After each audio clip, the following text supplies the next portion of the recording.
Bonjour à tous et bienvenue sur AG Algolab. Dans cette vidéo, je vous montre comment envoyer des documents, donc PDF, DocX, tout ce que vous voulez, via votre bot Telegram en utilisant Python. Donc, dans les vidéos précédentes, en fait, on a déjà eu ce code-là lorsqu'on a voulu envoyer des photos. Donc, dans le premier épisode, je vous ai montré comment créer le bot, ensuite comment envoyer des messages textes, des photos, des vidéos, et maintenant, c'est les documents. Au lieu de send photo, nous, on va mettre send doc. Vous aurez, ce code sera publié sur GitHub, le lien est dans la description de cette vidéo.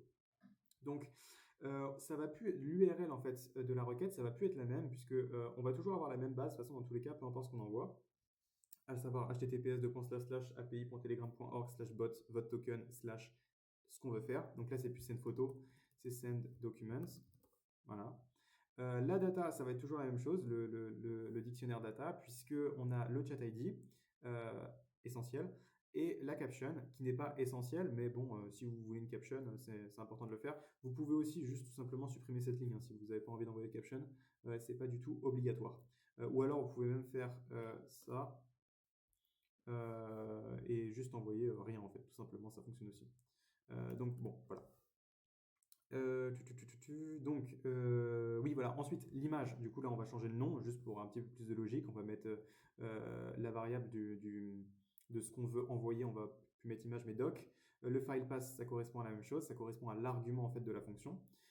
Et ensuite, là, dans la requête, on va plus envoyer image puisque ça n'existe plus et qu'on l'a remplacé par doc.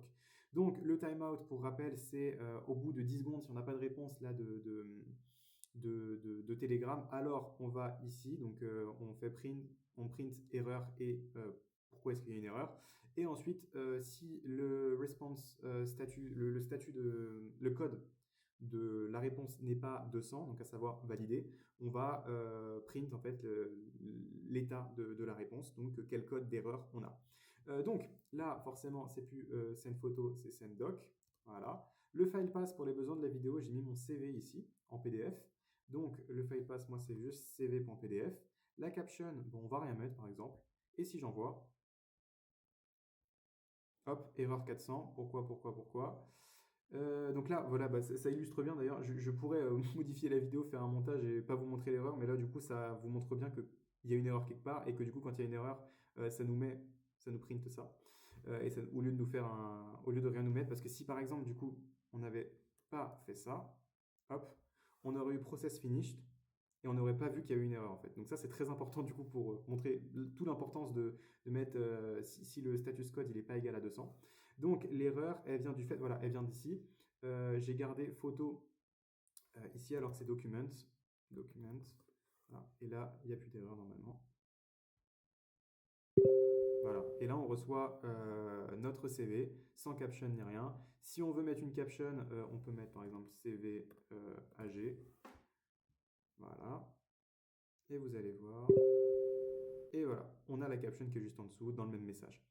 Donc si j'ouvre, ça ouvre directement le CV, ça fonctionne bien. Tout fonctionne nickel.